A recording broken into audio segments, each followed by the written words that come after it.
Hello, my name is Izzy. I'm a junior at ETHS. My name is Ellie. I'm a freshman at ETHS. And we are here with... My name is Gennifer Geer. I'm running for City Council in Evanston's 3rd Ward. Gennifer, how did you get here today? Physically? Physically, yes. I did drive here today. We will forgive you. I drive a hybrid. Oh, a hybrid, ladies and gentlemen. A hybrid, ladies and gentlemen. Yeah, all right. Why are you running for City Council? I'm running for City Council for, I guess, a few reasons. I've worked in local government and policy for 10 years. We have an open seat in the 3rd Ward, so it seems like a good way to give back given my skill set. But also, I have a background as a younger person. I rent my home. I'm a union member, a lower income for the 3rd Ward, and we don't have a lot of representation of people with those perspectives on City Council. And I think that when we're having long-term conversations around affordability, especially, that's a perspective that we need. Okay, awesome. And as a more personal question, everyone has special traits and gifts they can use to change the world. Thinking about your strengths and skills, what is your climate action superpower? Oh, it's kind of a big one. It's a fun question. I think that, I want to challenge people to think about what climate action looks like beyond their own personal lives, and to put that into the bigger context. So everyone who has re-outfitted their homes to be more energy efficient, I think that's great. But when it comes to policy, I want to have a policy conversation around how can we get more people to do that, and how can we fit that into a broader piece. I know, it's not really a superpower. It's just more I like to talk to people, listen first, see where they're at, and say okay, that's great. Here's the broader context. What can we do to get more people to be like you? Yeah, thank you. What are the 2 most important issues you are focused on in your campaign as a challenger, and why? What do you mean as a challenger? Open seat. So I feel like there's a lot of things swirling around, and when it comes to affordability and livability, I think those are the 2 main things that I am focused on, along with sustainability. But they're all very multifaceted. And so I am hoping to talk about the sustainability and affordability as multifaceted things. So it's great if we build more housing, but we also should make it easier to walk places. We should make it easier to take a bike places and public transportation. That is a part of the affordability conversation. Renters protections, workers protections, that's a part of affordability. It's not just one thing or policy. And I think for sustainability, it's the same thing. We have to attack it in multiple ways. It's not just lowering carbon emissions, it's also adding green space and native plants. So I'm hoping that if my 2 things are affordability and sustainability, we still are talking about those as a lot of interconnected moving pieces. Awesome. So many of the policies before City Council are future focused, like Envision Evanston, the Healthy Buildings Ordinance, and CARP. These policies will have a bigger impact on our lives than anyone else, yet youth voices are often drowned out. So if elected, how would you elevate youth voices? Well, I appreciate that you all are here. Honestly, my most youth-focused policy is I want to lower the municipal voting age to 16. So when it comes to city council and school board races, that impacts people's lives most directly, and it especially impacts youth's lives most directly. And I think that we should allow young people to vote in those elections. It's also about getting more people civically engaged in the process. I think that the Gen Z has been a lot more vocal, kind of across the country, but overall still more likely than not to sit out of elections.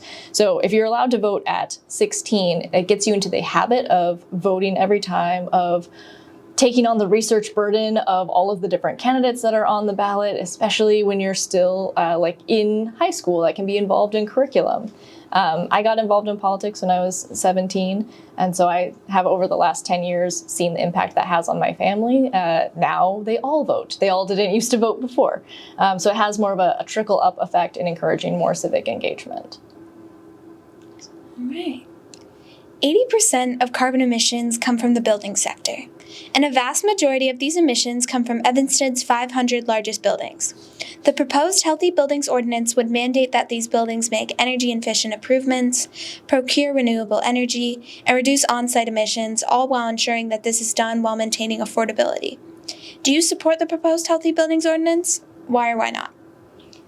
I feel like this is tricky because the last time I said I support the Healthy Buildings Ordinance, it's been like amended twice since then.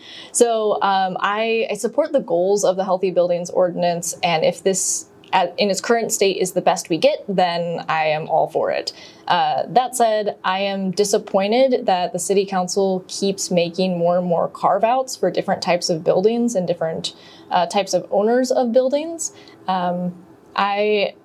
I think that we should be applying these standards much more broadly to even buildings owned by nonprofits, to single-family homes, instead of focusing.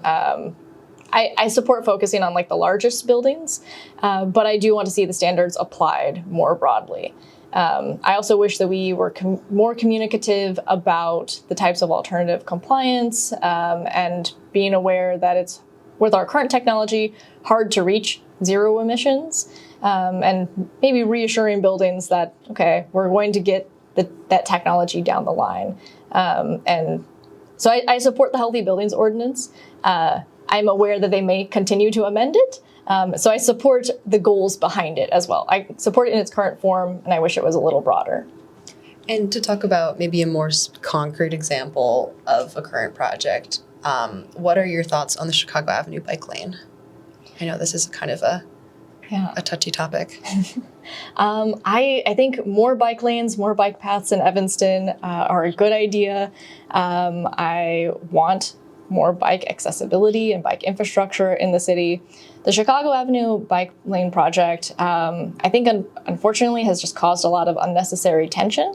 And I've been in ward meetings where people get like very heated about it.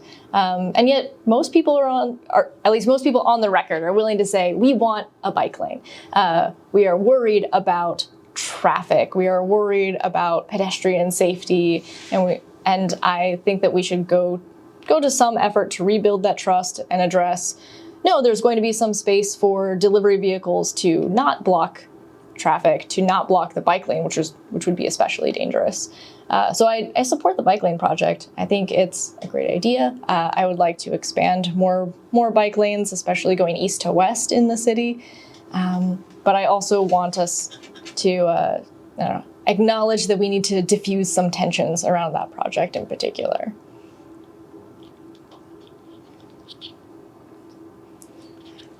At ETHS, we learned about the value of teamwork through sports and group projects.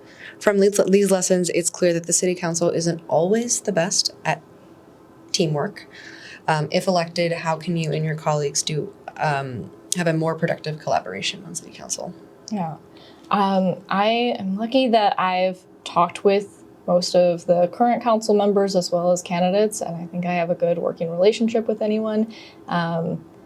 Unlike others in this race, there's nobody that hates me, which is a good place to start. And I hope that because I come from like a renting perspective, environmentalist perspective, and union member perspective, that gets me like a couple of different coalitions that are on City Council. And I think that we have some shared goals in each of those sectors. Awesome. And if there's anything else you'd like to add, you have the floor. Okay, I'd like to add that I care a lot about public transportation and making it easier to use public transportation. In the Third Ward especially, there's a lot of talk about there's not enough parking for shoppers, there's not enough parking for residents, and I think part of the problem is there's too many cars. So I would like to introduce a progressive wheel tax that addresses households with 2 or more vehicles, or households that have really large SUVs and trucks that tear up the roads more. I think our wheel tax should be increased by like $50 to $100 a year per vehicle. We put that aside for a transit improvement fund. The CTA stations on the third border, none of them are ADA accessible, and that's a big problem for people with mobility needs, but also strollers and groceries and just like everyday life.